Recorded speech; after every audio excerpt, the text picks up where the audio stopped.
हार्दिक अभिनंदन।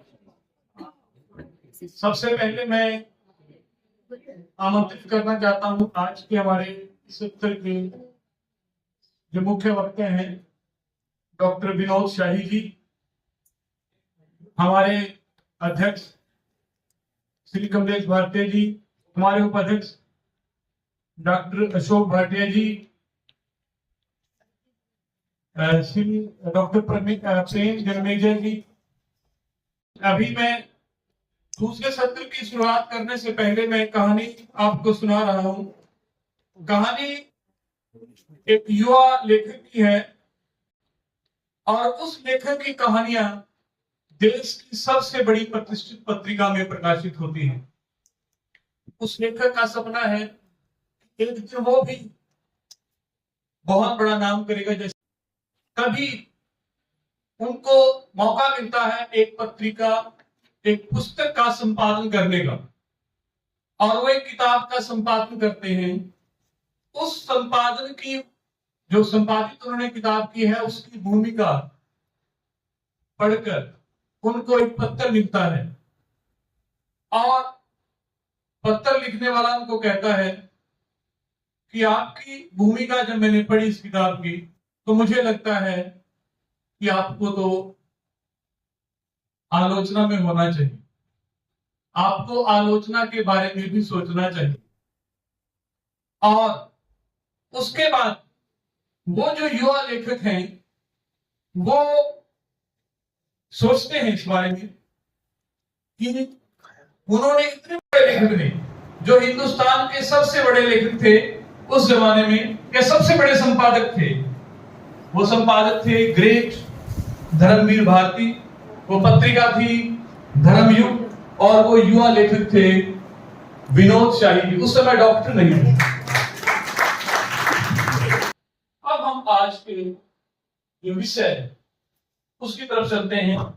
विषय है सांस्कृतिक संकट और सृजन का आत्म संघर्ष। संघर्ष बड़ा ही धीर गंभीर विषय है और इसके लिए कोई ऐसा धीर गंभीर आदमी ही जो है जवाब दे सकता था। उस समय विषय पर बात करना बेहद जरूरी है।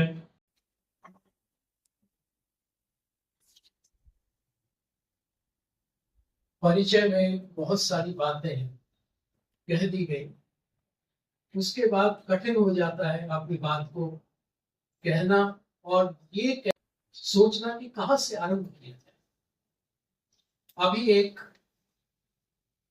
हमारी लेखक मित्र, सम्माननीय लेखिका अभी आई थी मेरे पास। उन्होंने कहा कि आज बीच की चर्चा भी हुई है, जो उपन्यास हाल ही में आया मेरा, उसे उन्होंने पढ़ा, उस पर चर्चा भी सुनी, तो एक प्रश्न उनके मन में था, वो लेकर के आई और मैं समझता हूँ कि वो प्रश्न महत्वपूर्ण है, वहीं से बात शुरू की जाए तो शायद कुछ आगे बढ़ने के लिए दिशा मिले। तो कह रही है कि आप आज किस तरह का दौर चल रहा है ये तो आप देख ही रहे हैं, और आप पतंजलि के निर्बीज की तरफ चले गए, ये कैसे है?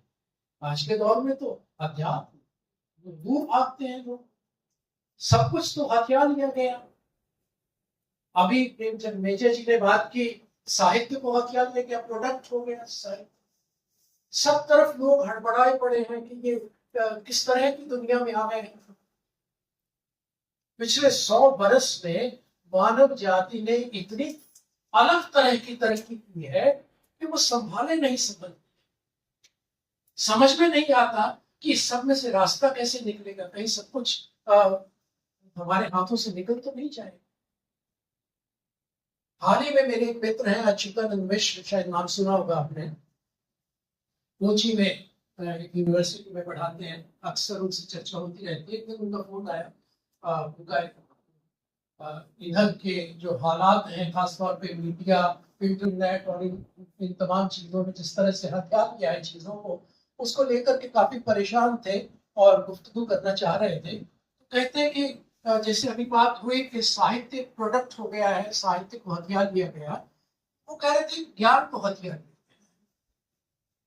अब सोशल मीडिया है, इंटरनेट है, विकिपीडिया है, तमाम तरह की इंफॉर्मेशन हमें उपलब्ध है, ज्ञान के जितने स्रोत हैं वो लगता है दूसरा के कब्जे में चले गए हैं। तो इस सब के अंदर अब मनुष्य के पास क्या बचेगा?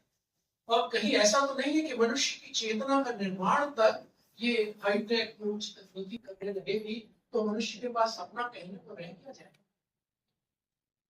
बड़ी कठिन स्थिति है और बहुत से लोग इन इस तरह के प्रश्नों को लेकर के बड़े परेशान दिखाई देते हैं। ऐसे ही एक मित्र हाल ही में मुझे मिलने के लिए आए रांची से, अरुण कुमार जी नाम से, आपने सुना होगा। वो भी इसी तरह का एक सवाल मेरे सामने उन्होंने रख दिया कि ये जो सोशल मीडिया आप देख रहे हैं, फेसबुक के ऊपर 10वें मित्र आ गए, ट्विटर के ऊपर आपने बहुत सारी बातें करनी और तमाम तरह के माध्यम आ गए, तो ऐसा लगता है जैसे हमारी सामाजिक जो संबंधों की दुनिया थी उसको हथियार लिया गया।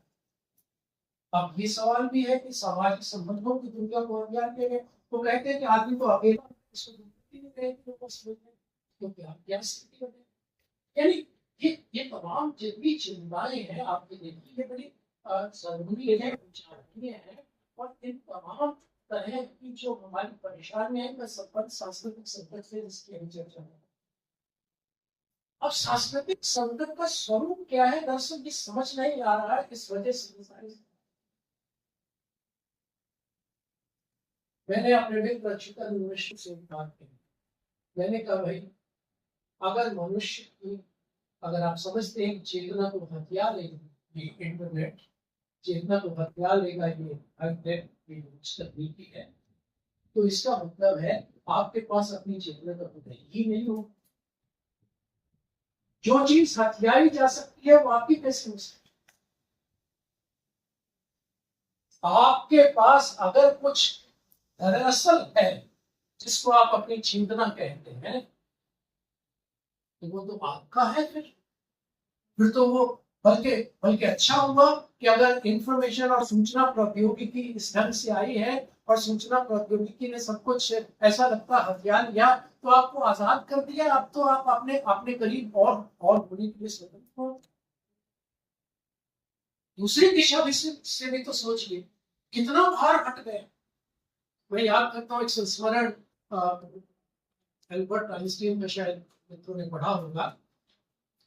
वो एक दफा किसी मित्रों के अंदर बैठे हुए थे, वैज्ञानिकों की सभा थी, तो ऐसे चलते चलते कुछ कैलकुलेशंस करते करते उनका ध्यान कहीं अटका हुआ था। तो कहते आइंस्टीन पास ही बैठे हुए थे कुर्सी के ऊपर, कहते आपको याद होगा जो speed of light, speed of sound है, इस फ्रीक्वेंसी के ऊपर लगभग कितनी होगी आपको अंदाजा होगा, आपके बड़े वैज्ञानिक।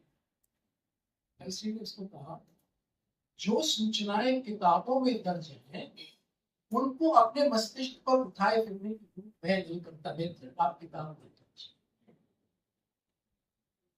अगर ये बात हमें समझ में आती है कि कुछ चीजें ऐसी होती हैं जो दूसरे हथिया सकते हैं, इसका मतलब है उन चीजों को उनके ऊपर छोड़ देना चाहिए, आप उनसे बेहतर चीजों के लिए बने। आपके पास कोई ऐसी चेतना का धरातल है जिसको आप हथियाया नहीं जा सकता। मुझे मीरा याद आती है, राम रतन धन पायो, खर्च न खूटे, चोर न लूटे। अब ये क्या स्थिति है? उनको भी तो ये संकट सता ही रहा होगा। ये संकट कोई आज का तो नहीं है। इसका मतलब है कोई पूंजी है जिसको चोर लूट करके ले जाते हैं। बुल्ले शाह काफी लिखते हैं मेरी बुक्कल दे विच चोर, कौन सा चोर है? तो कहते हैं मेरे भीतर ही आकर के बैठ गया है। उस दौर के अंदर भी इस तरह के शास्त्र थे, इस तरह की चीजें थी, वो आपकी चेतना का पूरा पूरा निर्माण कर रही थी।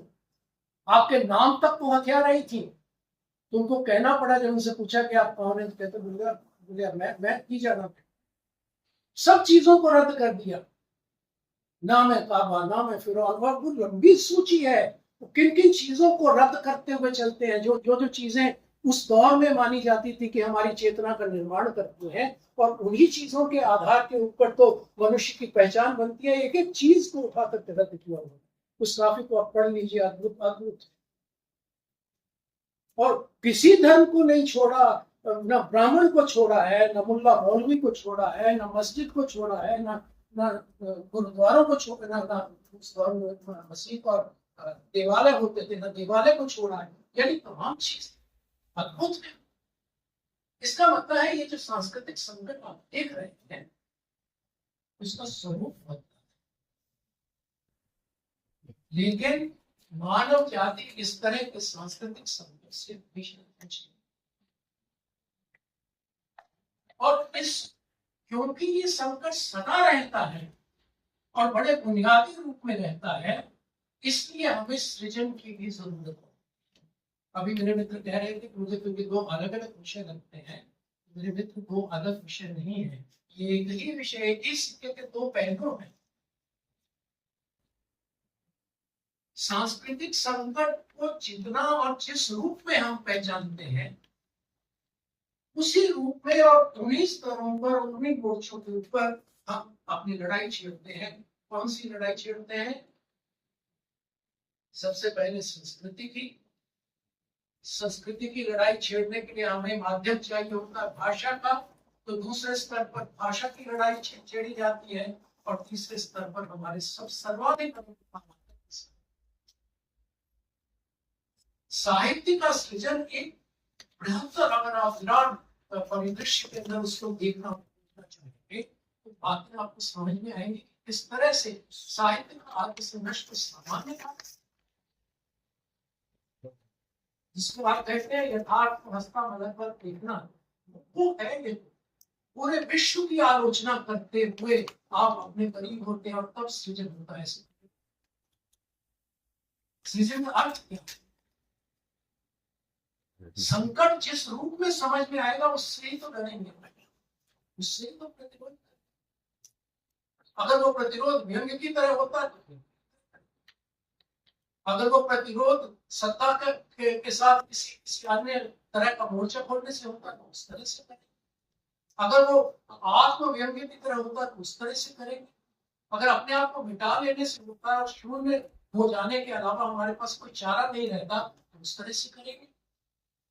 अब ये जो अपने आप को बिठा लेने का मतलब है, आप देखें अब भक्ति काल में और उससे पहले बौद्ध काल में बार बार ये बात उठती रही। पहले उपनिषदों के अंदर ये बात आई मिलती रही थी, फिर बुद्ध और बौद्ध दार्शनिकों की पूरी सभास्तिवादियों के महायानियों की एक पूरी श्रृंखला है शून्य के ऊपर विचार कि भाई पकड़ोगे किसको, जिसको पकड़ लोगे वो आपको अपना, जिसको समझोगे कि ये हमारी पहचान है, सांस्कृतिक पहचान है, भाषिक पहचान है, वो चीज आपको पकड़ लेगी और आपको बड़ा होगा। जहां जहां यानी सत्ता के आप देखिए कितने बारीक रूप होते हैं और किस तरह से पकड़ते हैं। इसीलिए वो लड़ाई हमें जब भी संस्कृति की लड़ाई छिड़ती है, आप पहले भाषा की लड़ाई बनती है, फिर साहित्य की। और भारत में क्योंकि ये लड़ाइयां बार बार लड़ी गई हैं, इसलिए हुआ क्या है कि हमारे सृजन का जो सृजन की ऊंचाइयां हैं वहां पर ये भेद करना कठिन हो जाता है कि ये धर्म है, ये अध्यात्म है, इस सृजन का कोई अन्य हो। हमने वो ऊंचाइयां देखी है, इसलिए ये स्थितियां बनी। अभी बात कर रहे थे कि जब मैं व्यंग्य की ऊंचाइयां देखता हूँ और उसके बाहर लिखी हुई पंक्ति देख करके मैं हैरान हो गया, कबीरी धार पर। अब कविता को कबीरी धार की कविता के रूप में देखा। मध्यकाल के अंदर एक आदमी खड़ा हो रहा है, खास तरह की कविता लिख रहा है, वो कविता आज भी व्यंग्य का निकष है। कुछ तो हुआ, उससे कोई बड़ी लड़ाई छेड़ी हो, और वो केवल यानी आप ये मत सोचिए कि वहां के हालात को वो कोई चुनौती देने की बात है। वो एक धरातल के ऊपर आप व्यंग्य के अपने आप को भी चुनौती देना, अपने आप को भी नष्ट करना है, अपने आप को भी भीतर के शून्य से लड़ना है, क्योंकि सब चीजें तो हाथ से निकलती जाती है। साथ में ज्ञान की आंधी, और ज्ञान की आंधी वाला बात देखिएगा पंडित का, ज्ञान की आंधी जब वो कहते हैं कि आ रही है तो किन किन चीजों को उड़ा करके ले जा रही, सारी धारणाओं की खबरें उड़ रही है उसकी, सारे तरह की भाषाओं के जितने तमाम तरह के रूप हैं उनकी दीवारें ढह रही है उस पद के अंदर। तो वो जो भी कुछ निर्मित हुआ है उसको अपदस्थ करने के लिए कौन सी चीज काम आती है। जितना जब समझ में आता है कि मामला सांस्कृतिक संकट इतना गहरा हो गया है कि अब ये भाषा हमारे काम नहीं आएगी, तो हम पहले भाषा के तल पर बढ़ते हैं, फिर एक नई भाषा का सृजन करते हैं कुछ, और वो भाषा किसी भी तरह की हो सकती, वहां कोई कोई दिक्कत नहीं है कि भाई वो करुणा का काव्य ही आप लिखेंगे कि व्यंग्य का ही लिखेंगे कि उसके अंदर हास्य प्रधान हो जाएगा, तो उसके अंदर वीरता प्रधान हो जाएगी, कि हजार रूप हो सकते हैं, कि रौद्र भी, विभत्स भी, विभत्स तक तो रस कहेंगे। अगर आप इसकी ऐसी दशाओं के अंदर है जो आपको विभत्स में ले जा रही है, तो विभत्स से भी दो चार होते हुए जब उतरते हैं और खुद को खोज पाते हैं, तो वो भी रस कर सकते। लेकिन इतनी गहरी लड़ाई लड़ना एक बड़ी बड़ी गहरी दृष्टि जरूरत इसके लिए। तो उन दृष्टियों को समेटते हुए यानी साहित्य जो है वो लगातार लड़ता है और लगातार लड़ता हुआ चला आए। ये बातें मैं आपसे इसलिए कर रहा हूँ कि आप अगर ध्यान से देखें तो ये जो सृजन का आत्म संघर्ष है, ये हमारे दौर में थोड़ा अलग तरीके का है, लेकिन ऐसा नहीं है कि इसकी परंपरा है। पर यहाँ पर सबसे बड़ी दिक्कत क्या खड़ी, दिक्कत ये खड़ी कि आज के दौर में जब हम अपने समकालीन तरह के सांस्कृतिक संकट को देखते हैं और उसका ठीक से विवेचन कुछ कर पाते हैं, कुछ नहीं भी कर पाते हैं, तब भी उसका विकल्प खोजना हमें कठिन। हम केवल उसकी आलोचना करते, हम ये तो कहते हैं कि भाई ये इसने ये हत्या किया, इसने ये, अगर हथियार या जो चीजें हथियाने लायक थी जिसने मैंने आपको कहा, तो उनको जाने दीजिए, जिसके काम की है वो ले जाएगा। आपके पास कुछ ऐसा होना चाहिए वैकल्पिक रूप में जिसको आप विकास कर सके, वो हमने खो दिया। ये सबसे बड़ा, वो जो हमारे पास होना चाहिए था, वो जो हमारी अपनी जमीन थी, जिसके ऊपर पाँव टिका करके हम कह सकते थे कि भाई ले जाओ। मीरा कह सकती थी मैंने राम रतन धन पायो, आज हम नहीं कह पाते मेरे पास राम रतन धन है, तो लेकिन कोई तो जमीन होनी ही चाहिए। कबीर कह सकते थे सपने में साईं मिला, आंख ना खोलूं बता मत सपना हो जाए। कोई साईं है, मेरे घर आयो राजा राम भट्टार, कोई राजा राम भट्टार आ रहे हैं, कुछ शब्द है, इन शब्दों के पीछे जाइए और देखिए कि कोई जमीन हमारे यहाँ थी, वो जमीन आज अप्रासंगिक हो गई या उस जमीन से हम कट गए, और दूसरी तरफ से संकट खड़ा हो गया। अब पांव कहां धरे, समस्या ये, समस्या ये नहीं है कि संकट बहुत गहरा हो, संकट किस दौर में गहरा नहीं हुआ और किस दौर में उसके हल नहीं खोजे।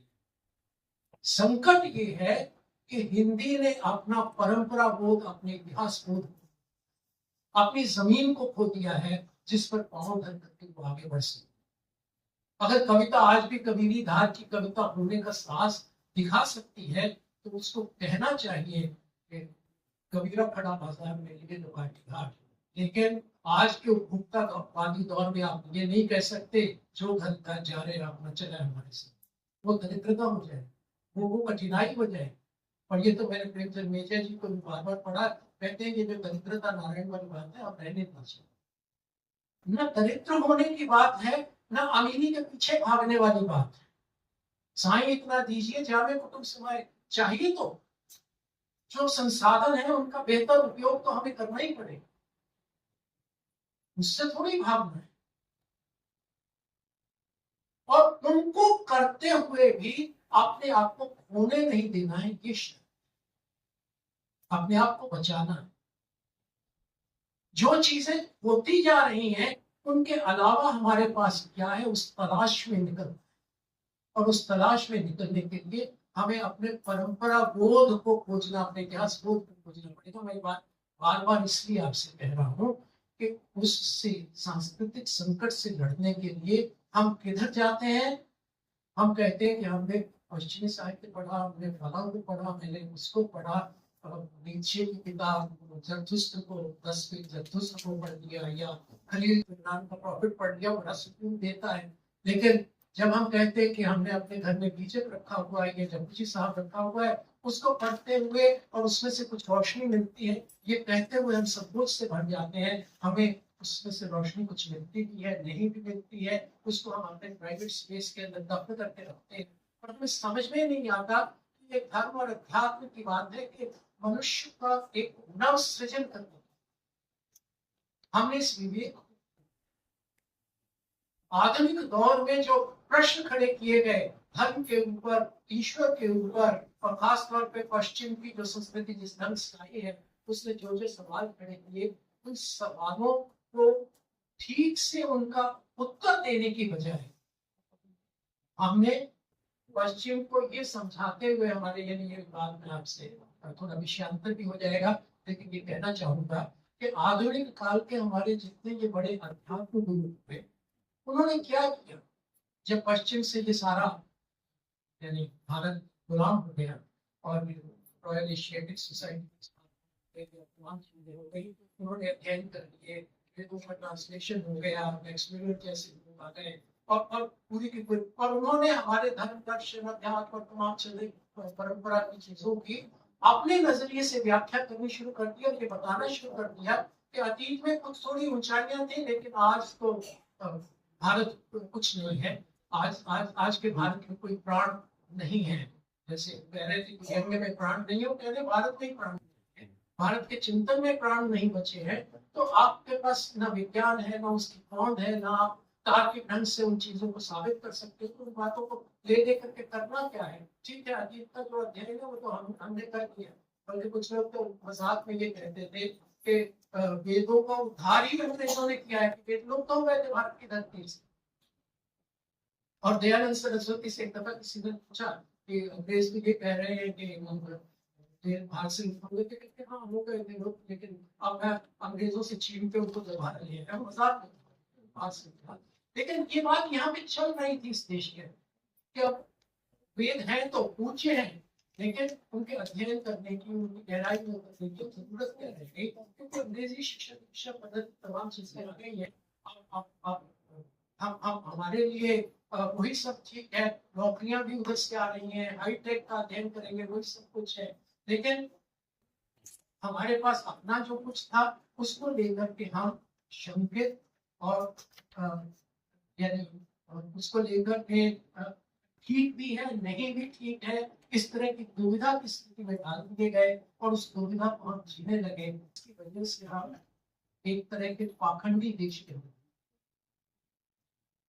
हम विश्व गुरु होने का तो दावा कर सकते हैं, आज के दौर में भी तब भी करते रहे। जब अंग्रेज इस देश में थे तब भी हम कहते थे इस देश के अंदर नालंदा जैसी विश्वविद्यालय से लोग वहां पर पढ़ने के लिए आते थे, लेकिन ये नहीं बताते कि नालंदा में पढ़ाया गया था।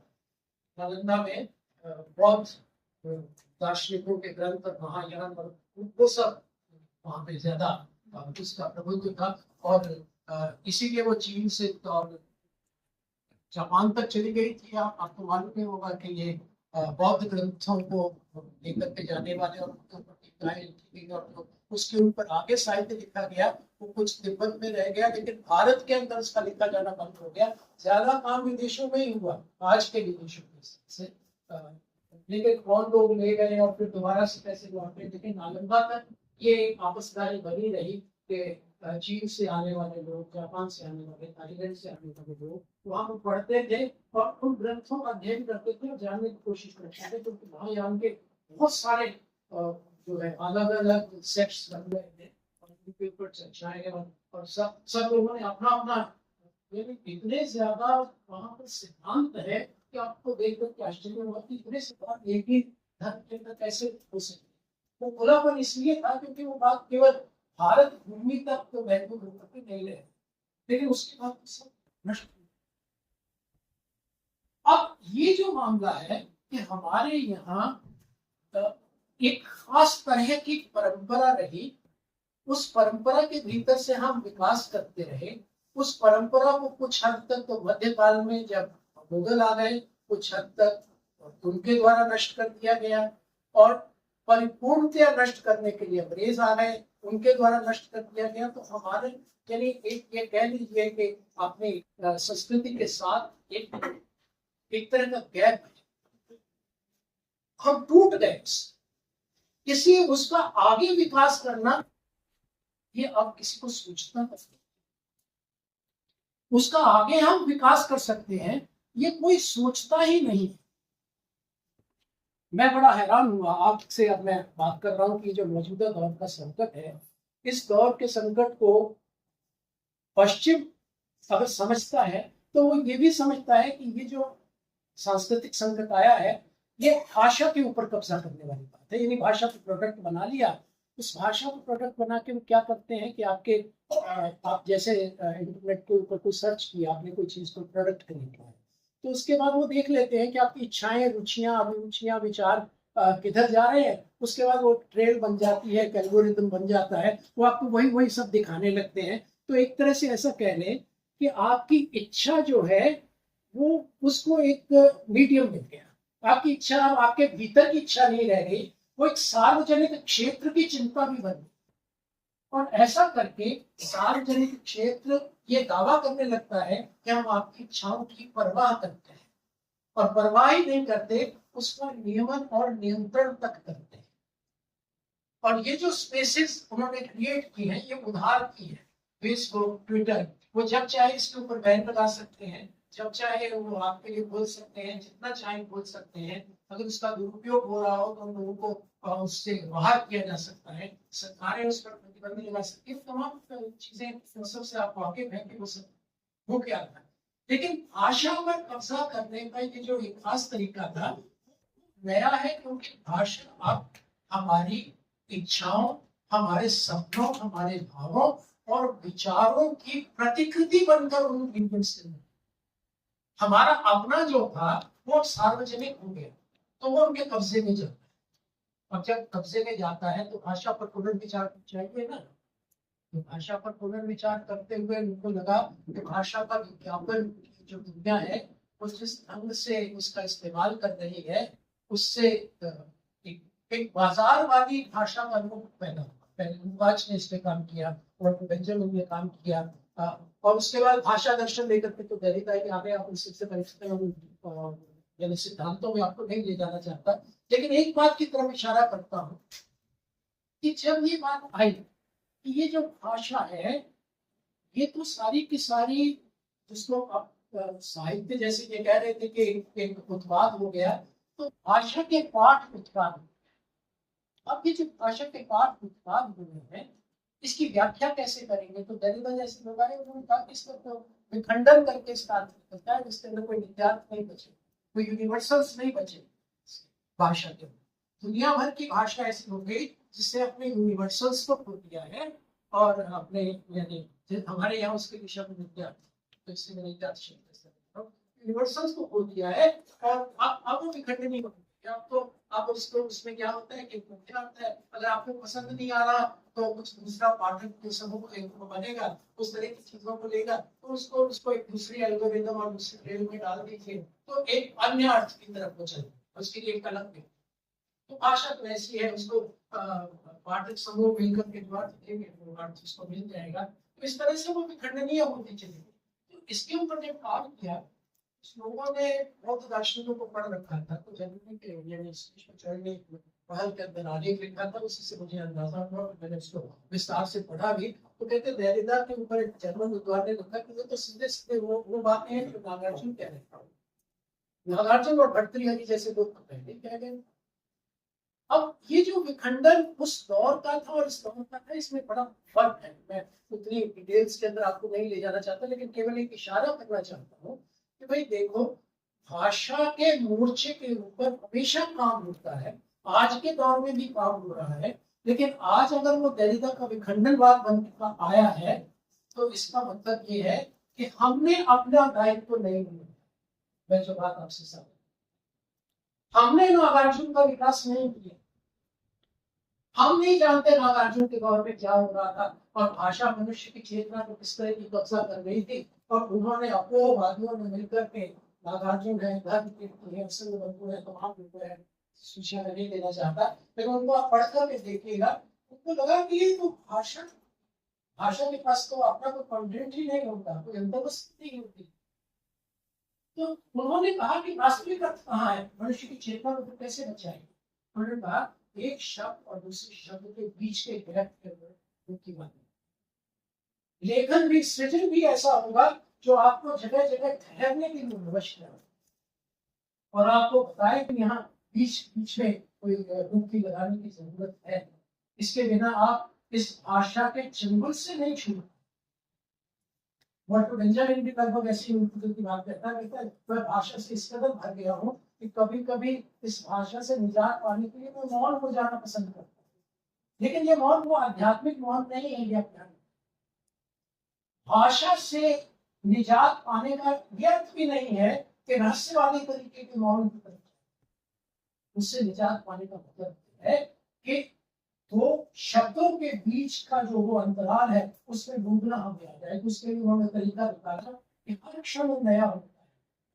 इसलिए जो शब्द भी है, अभी एक शब्द मैंने बोला, उसके बाद दूसरा शब्द बोला, बीच में गैप है, तो वो शब्द पिछला तो मर गया, दूसरा शब्द नया आया है, बीच में कुछ था तो उसको पकड़ो, वो सूत्र है, अर्थ का सूत्र वहां पे है, वो अर्थ का सूत्र हमारे पास।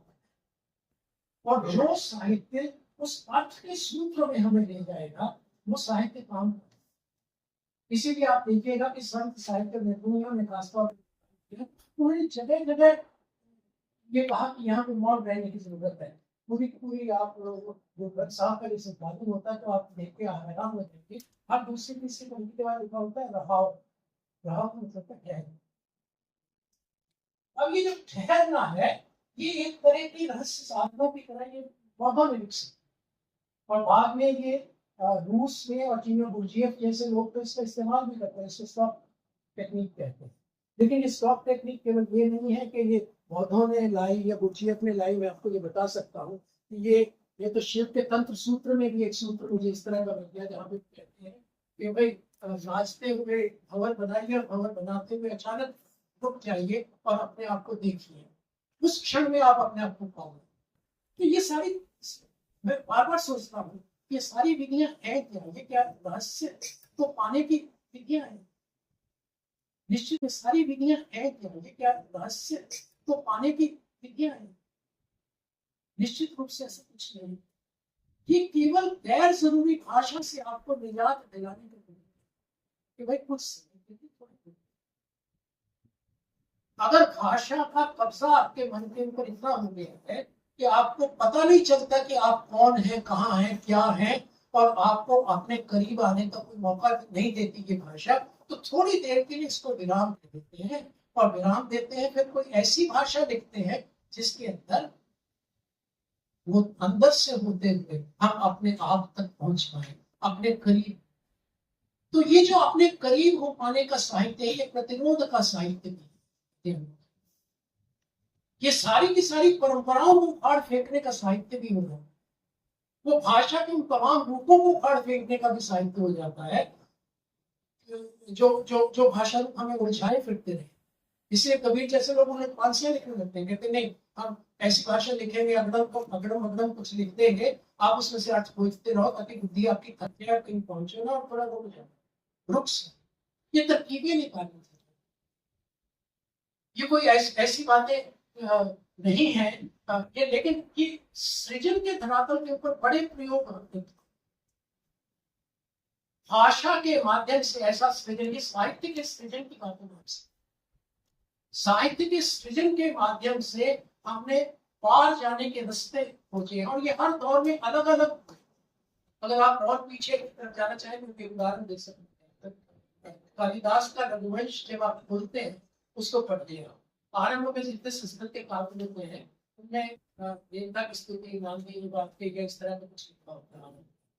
तो वहां पर शिव और पार्वती की स्तुति करते हुए कालिदास क्या लिखते हैं कि मैं शिव और पार्वती की स्तुति करता हूँ, ऐसे शिव और पार्वती की जो वागार्थावेव संपृक्तौ, जो वाणी और अर्थ की तरह संपृक्त है और जुदा नहीं हो सकते। भाषा की खुखत और ध्वनि का जो अंश है, भाषा का जिसे पाणिनि कहते थे, कि ध्वनि जो अनित्य है वो तो गिर जाएगी, लेकिन जो वाक है, जब वो वाक के धरातल पर भाषा पहुंचती है और वो अर्थ से सीमित हो जाते हैं, तो आप डिवाइड नहीं कर सकते हैं वाणी और अर्थ। तो वो कालिदास आप देखिए कि भाषा के धरातल के ऊपर अभ्यर्थना पूजा कर रहा है, पूजा नहीं है, पूजा मत समझिए, वो उसको वागर्थ समृद्धि का एक तरह का सिद्धांत और सृजन का सिद्धांत नहीं है, तो भाषा का सिद्धांत। शिव और पार्वती तो पीछे छोड़ बात, उसको साधना किसको है? साधना है वागर्थ समृद्धि, क्योंकि वो नहीं, भाषा ऐसी हो गई है जिसको आप कहें कि ऊपर से कुछ है, इधर से उधर होती जा रही है, सब अनित्यात आ गए हैं और तमाम चीजें हो रही हैं, तो रास्ता निकालना है कि सही सही जगह तीर निशाने पे लगे।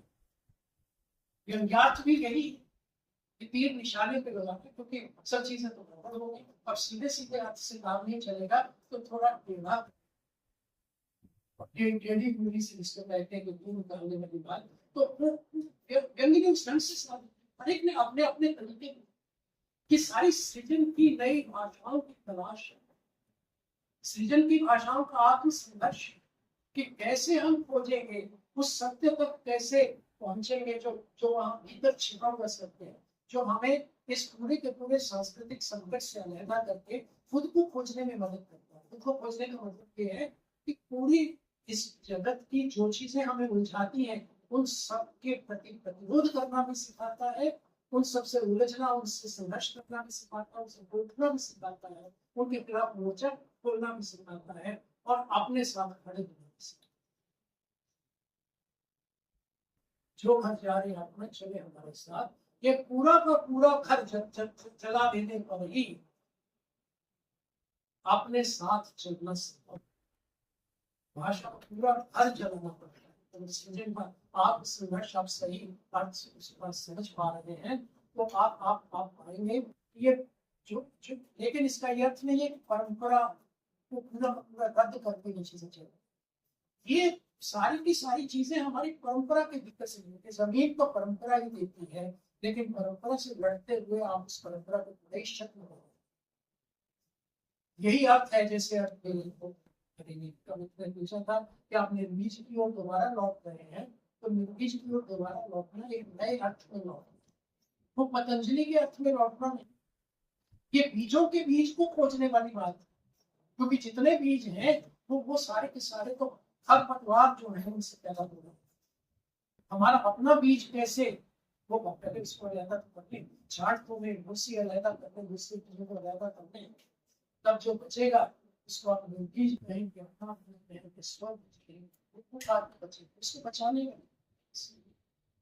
तो ये कोई आध्यात्मिक बातें नहीं, ये सृजन के तल पर लड़ी गई लड़ाइयों के निष्कर्ष, और ये निष्कर्ष आपको आज के दौर में मैं समझता हूं कि आपके पास बड़ा अवसर है, बहुत मौका है कि आप इस मनुष्य केंद्रित भाषा के झमेले से निकल, सारा उलझाव कहां से पैदा होता है आप नहीं समझ गया, भाषा तो मनुष्य झमेला ही ये है, और जब से ये झमेला पैदा हुआ हमने मनुष्य की भाषा को बचाना शुरू कर दिया, साहित्य ने भी वैसी भाषा को बचाना शुरू कर दिया, लेकिन जो आरंभिक साहित्य है ध्यानपूर्वक देखिएगा, वहां पे आपको ये दिखाई देता है कि भाषा केवल मनुष्य की भाषा, कुछ और भी है, ऐसे धरातल है जहां पर जाना है, इसीलिए पशुओं की भाषा लगातार आती है, कुछ बात करते हैं उनके बारे में, पेड़ पौधों से बात करते हैं, और केवल इतना ही नहीं, कोई जैसे पुराण भट्ट की कादम्बरी यानी इसको पहला उपन्यास कहते हैं हिंदी का, इसको मैं पढ़ने बैठ गया, आपने इसके अंदर आरंभ में ही तोता आ जाता है, राजा के दरबार में एक स्त्री है, वो तोता पकड़ जाती है किसी जंगल से, तोते को पकड़ती है, तो तोता सिस्टम के दरबार तो परेशान हो जाती है कि ये कैसा तोता है, तो कहती है नया तोता है, तो मैं राजा को दिया, तो राजा को दे दिया, राजा उसको पूछता है कि मैं कौन, तो देखो बताता है कि मैं बड़ा व्यक्ति हूँ, तुम्हारा जो बड़ा राजा है उसके साथ लड़ाई के अंदर और किस तरह से मुझे कुंडली के अंदर कुछ मारा गया था, और मैं कह रहा हूँ, लेकिन मैं हूँ और मैं सब कुछ जानता हूँ। ये इसको आप कथा मत मानिए, ये तरकीब है। और ये ऐसा नहीं है कि पूर्व जगतों पे अंधविश्वास फैलाने के लिए ये सारी चीजें नहीं। तरकीब ये है कि हम ये जान लें कि हमारे पास जो कुछ हम जिस ढंग से सोचते हैं, उसकी दुनिया जाने कितने लंबे जैव इतिहास के साथ जुड़ी है। पीछे एक लंबा जैव इतिहास, और संभवतः अगर आपने पुराण को देखे ही होंगे, उस जैव इतिहास की कड़ियों को वहां मछली तक ले जाते, कछुए तक ले जाते, वाराह तक ले जाते। वो कड़ियां हैं, उन कड़ियों के अंदर डुबोने की कोशिश होती है, तो उन कड़ियों को हम पहचान लें उस भाषा, और इस सारा काम भाषा को तोड़ते हुए होगा। मुख्य धारा की भाषा, वर्चस्वी भाषा, वर्चस्वी भाषा मनुष्य केंद्रित, मनुष्य केंद्रित भाषा होगी तो राजा का नक्शा हो जाएगा। वो बताएगा फला शास्त्र पूछ लो, फला ईश्वर को पूछ लो, और फला मंदिर और दूसरी चीजें बना दो, फला संस्थाएं बना दो। ये आपका न्याय का मंदिर है, सुप्रीम कोर्ट है, ये दूसरी संस्थाएं हैं, इनके आगे माथा निभाओ, इनके वर्डिक्ट जो है वो काम आएंगे। भाषा के पूरा तत्व खड़ा हो जाता है, और वो मनुष्य केंद्रित भाषा एक खास ढंगे के ऊपर चलने वाली भाषा में बदल जाती है। और जैसे ही वो ढंगे में बदलती है तो होता क्या है, जो लोग चालाक होते हैं उसका फायदा उठाना शुरू। एक व्यक्ति ने एक बड़ा बहुत प्रसिद्ध जर्नलिस्ट हुआ है, वो कहता है हमारी जो न्याय व्यवस्था है उसका सर्वाधिक फायदा चोर, चक्के, बदमाश, हत्यारे और बलात्कारी उठाते हैं, क्योंकि उनको पता है इस कानून का इस्तेमाल कैसे करना है, आम आदमी को पसंद। तो ये भाषा के बारे में, भाषा के खेल को जो जानता है उस भाषा का इस्तेमाल कर सकता। इस पूरे तंत्र ने हमें जो है फंसा रखा। तो भाषा का अगर ये तंत्र इतना अधिक जटिल है कि वो अब हमारी चेतना के भीतर के यानी केंद्रों तक को स्पर्श करता है, तो हमें सजग होने की जरूरत है, और ये देखने की जरूरत है कि वो कहाँ तक हमें निर्मित कर रहा है, और क्या उसके पार होने की कोई संबंध, कोई जमीन, कोई चेतना, कोई वो पक्ष, कोई आयाम हमारे पास है अपने अस्तित्व का, जहां पर खड़े होकर हम इस पूरे तमाशे को, इस पूरे चक्र को देख सकें, और देख ही नहीं सकें, उसको अपने सृजन के भीतर से उसको भेदने के लिए कोई रास्ते भी निकाल सके, कोई आत्म संघर्ष कर सके। बहुत लंबा होता जा रहा है, प्रश्न उत्तर भी है, मैं इसको थोड़ा समेटने की कोशिश करता हूँ। मुझे नहीं पता कितना समय हो गया, लेकिन मुझे मालूम है कि जब मैं बोलने लगता हूँ तो काफी समय उसमें निकल जाता है।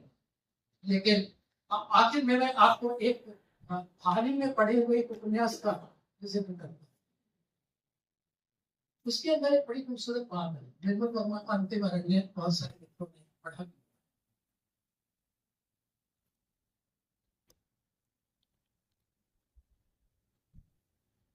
उसके अंदर एक बात है, वो ऐसे ही अपनी जिज्ञासा वश उसको पता लगता है कि कस्बा है, उस कस्बे के किनारे के ऊपर कोई आदमी आया है,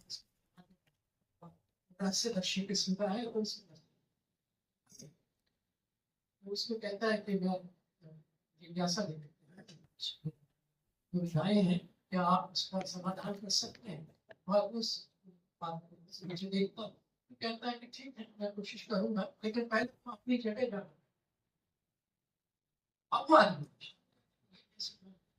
अब वो पूछता है मेरी जगह कौन सी है, ये शायद ये मेरी जगह। अंततः उसको लगता है कि मैं कहीं भी बैठूंगा तो साबित करके जाऊंगा कि मैं गलत जगह के ऊपर बैठा हूँ, तो वो बिना अपने प्रश्न के होगा। अब यही से वहां भी ये कथा उतनी ही है जो निर्मल वर्मा आपको केवल इशारा करता है। प्रश्न उसके अंदर ये है, जिस तरफ इशारा ये किया गया है कि हम सब ने अपनी वो जमीन खो दी है, जहां पर होने की वजह से आप कहीं भी होंगे तो अपनी जमीन खो। एक ऐसा खोना भी होगा हर व्यक्ति के भीतर, उसमें अगर आपको जगह मिल जाए तो आप कहीं भी जाइएगा, आप कभी भी गलत जगह। लेकिन स्थिति ये है कि आज हम सब उधार की जगहों के ऊपर है, जिसको आप वो सब उधार की जगह है।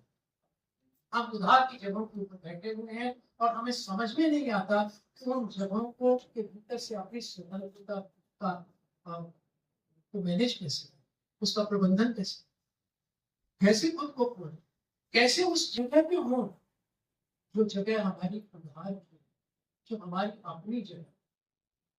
उस जगह को खोजने में दो तीन चीजें हमारी मदद करती हैं। जैसे मैंने कहा, एक हमारा परंपरा बोध, लेकिन उसको इतिहास बोध से संयुक्त होकर देखना पड़ेगा।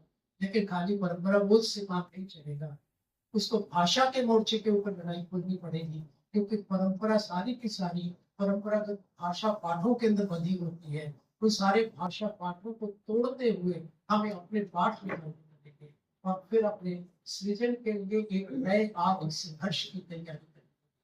वो आत्म संघर्ष कैसा होगा, किस तरह का होगा? अलग अलग लोग जो गहराई में उतरते हैं वो अलग अलग तरह से उसे बोझ ही लेते हैं।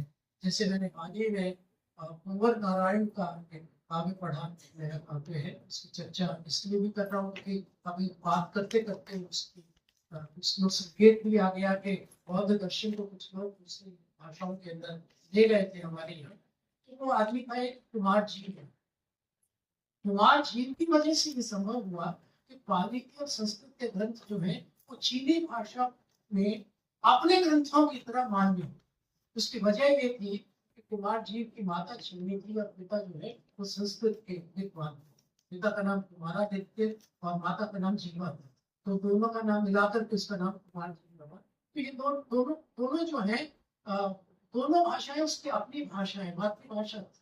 तो एक भाषा से वो दूसरी भाषा में जा सका, उसका यह अर्थ नहीं है कि वो अनुवाद कर सका, वो दो भाषाओं के अंदर सोच सका, सृजन कर सका, दो तरह के लोगों को संबोधित कर सका और ये देख सका कि जो ज्ञान है उसकी एक अपनी भाषा है जो पाली, संस्कृत या चीनी या मैंडरीन के ऊपर आधारित नहीं। वो भाषा अलग है, वो सृजन की भाषा है। उसके अनुवादों को सब लोग सृजन के अनुवाद है, वो सृजन प्रक्रिया। तो कोई अनुवाद दुनिया का जिसको सृजन कहा गया, कुमार जीव का सृजन, वो कुमार जीव का सृजन। ये बड़ी बात है कि किसी व्यक्ति का हाथ लिखने से कोई अनुवाद भी सृजन हो जाए। तो मामला ये नहीं है कि आप किस भाषा में लिखते हैं, कि कैसा लिखते हैं, अनुवाद में लिखते हैं कि किसी और ढंग से, लेकिन मामला केवल इतना है कि आप अपनी इस पूरे इतिहास बोध को कैसे जीते हैं। आपके पास अपनी जमीन, अपनी जगह है या नहीं? आप उस जगह और जमीन में बैठ करके अगर कुछ भी लिखेंगे तो वो जगह आपकी अपनी होगी। जैसे कुमार जी जब झील में जाता है उसको जेल में डाल दिया जाता है, ये देख करके ये तो बहुत कुछ गड़बड़ कर रहा है, लेकिन वो जेल में ही अनुवाद करके दिखाता है। वो सृजन जो है ऐसे होते हैं कि वो यदि बौद्ध महायानी खाली चीन तक नहीं, आगे जापान हो गया, थाईलैंड और जैसे किन जगहों पर उनकी अपनी भाषा के अंदर मान। तो ये होता है सृजन, क्योंकि वो व्यक्ति अपनी जमीन पर था। उसके कुंवर नारायण ने बड़े दूसरे काव्य की तरह हमारे सामने रख दिया। तो उसको पढ़ करके मुझे लगा कि हमारे आसपास के बहुत से लोग हैं जो अभी भी इन विषयों को और इस तरह की जमीन को और इन तमाम चीजों को खोजने में अपने आप को उन्होंने लगाया हुआ है। और ये होता है आपकी संघर्ष, और ये होती है वो बात जिनको ये समझ है कि सांस्कृतिक से कैसा और किस तरह। तो अब मैं आपके प्रश्नों को बहुत बहुत धन्यवाद सर। आपने बहुत ही विस्तार से सांस्कृतिक संकट और सृजन का आत्म संघर्ष, सांस्कृतिक संकट के इस दौर में आत्मबोध और हमारा जागना ही हमें बचा सकता है। बहुत सी बातें कही सर ने। तो अब ये साहित्य से संबंधित इन जनरल कोई भी प्रश्न अगर किसी का है तो सवाल आप सर से पूछें। क्या सांस्कृतिक हनन के साथ साथ हमारा ये जो गूगल है, इंस्टाग्राम है या फेसबुक है, इनसे हमें कुछ फायदा भी हो रहा है हमारी संस्कृति के हिसाब से? जी, आपके इस प्रश्न के आधे हिस्से से मैं सहमत हूँ कि जब हमारी युवा पीढ़ी के लोग और खुद हम भी कुछ प्रश्न हमारे सामने उभरते हैं और उसकी सूचनाएं हमारे पास नहीं होती हैं तो हम गूगल करते हैं। गूगल के ऊपर बहुत कुछ उन्होंने उपलब्ध कर दिया है। जिसकी बात मैंने की थी कि एडवर्टाइजिंग का बहुत सारी चीजें किताबों के अंदर पढ़ी है। अब किताबों में पढ़ी है उसकी बजाय अब ये कहना पड़ेगा बहुत सारी चीजें गूगल पर पढ़ी। तो जो चीजें हमारी जानकारी में नहीं है उनकी सूचनाएं हमें गूगल दे। अब आगे की यात्रा हमारी अपनी है कि क्या गूगल की उन दी गई जानकारियों से हम संतुष्ट हैं। अगर तो हम संतुष्ट हैं तो इसका मतलब है जो कुछ वहां पर पड़ा हुआ है वो हमारी चेतना का निर्माण कर रहा है, वो एक तरह की डिपेंडेंस है, एक तरह की गुलामी। तब हम गूगल के गुलाम माने जाए। लेकिन अगर किसी में ये छटपटाहट पैदा होती है कि इसके माध्यम से मुझे अपना क्या समझ में आया, मैं हूँ कौन, समाज क्या है, क्या हमें हमारे विकास के रास्ते क्या निकलेंगे, क्या ये सब जान लेने से कुछ आगे बढ़ना संभव हो सकता है या नहीं हो सकता है। अगर ऐसे गहरे सवालों के साथ हमारे युवा छात्र या स्वयं हम उस गूगल की तरफ जाएंगे तो हमारे सरोकार बदल जाएंगे। गूगल हमारे लिए फिर केवल एक साधन हो जाएगा, साधन नहीं है। अब जब तक वो साधन नहीं, साधन है, साध्य है, तब तक तो वो गुलाम बनाएगा क्योंकि वही सब कुछ है। अगर वो साधन हो जाता है तब देखना पड़ेगा कि किस सरोकार की वजह से वो होना चाहिए। अगर हमारे उच्चतर खोज जो है, हमारी खोज ज्यादा ऊंची है तो वो हमारी मदद करके विदा हो जाएगा, वो चला जाएगा। आपको मैं एक उदाहरण देता हूँ। जब AI आई, आर्टिफिशियल इंटेलिजेंस आई, तो लोग सृजन को लेकर के भी परेशान हो गए कि ये तो सृजन भी कर लेता है, कविता कहानी भी लिख लेता है AI। मैंने खुद ये प्रयोग करके देखा कि AI डाउनलोड किया, ChatGPT किया और उसको कहा कि मृत्यु पर एक कविता लिख दीजिए, और वो मृत्यु के ऊपर एक कविता, दूसरी लिखिए, दूसरी कविता, और अद्भुत कविताएं। तब मैंने उससे कुछ फ्रेजेस लिखे जो बहुत खूबसूरत थे, वो निकाले, उससे पूछा कि ये पंक्तियां कहाँ से आई, तो उसने बता दिया कि फला पंक्ति कीट्स की है, फला पंक्ति वायरन की है, फला पंक्ति जॉन डन की है, और मैंने वहां से उठाई है और उन सबको मिला करके आपको दिया। अगर तो हमारा सृजन का काम इतने भर से चलता है तब ठीक है, तब आप दूसरों को भी धोखा देंगे, खुद को भी धोखा देंगे। लेकिन सृजन का अगर वास्तविक सरोकार आपके मन में पैदा हुआ कि वो सृजन जो है तभी सृजन है जब मुझे नया बनाता है, मेरे सरोकारों को उच्चतर भूमि पर ले जाता है, तब वो हमारे काम का नहीं रहेगा। तब उसकी जरूरत तब हम उससे आगे निकलने की कोशिश करेंगे। इसलिए इससे बहुत घबराने की जरूरत नहीं है। हम संक्रमण काल में सदा घबराहट होती है, और ये हुआ ही है। जब महात्मा गांधी के दौर में रेलवे आई थी तो कितना लोग घबराए थे, और उन्होंने स्वराज, अपने हिंद स्वराज में लिख भी दिया, हिंदुस्तान में युद्धों के कारखाने खुल रहे हैं, इससे तो भारतीय सभ्यता का विनाश हो जाएगा। लेकिन क्या हुआ? ये कभी भी ऐसा नहीं होता, क्योंकि मनुष्य की चेतना और जो चीजें उसको एक प्रोडक्ट की तरह दी गई है, एक निर्मिति की तरह दी गई है, वो चीजें उसको एक हद तक तो आकर्षित करती है, एक हद तक गुलाम बनाती है। लेकिन एक दिन वो गुलामी उसके सामने, उसको आंखों के आगे आ जाती है, उसको टूटने लगती है, तब उसको तोड़ने के लिए छटपटाता है, फिर वो सारे बंधन तोड़ के निकल जाता है। तो ये ऐसा ही है, इसमें से भी हमारी युवा पीढ़ी और स्वयं निकलेंगे। लेकिन ये संक्रमण काल है, इसका हमें लाभ भी हो रहा है, लेकिन ये भी है इसी की वजह से कुछ उच्चतर सवाल भी आ रहे हैं हमारे सामने, जिनको सामने रखते हुए आखिरकार इसको लास्ट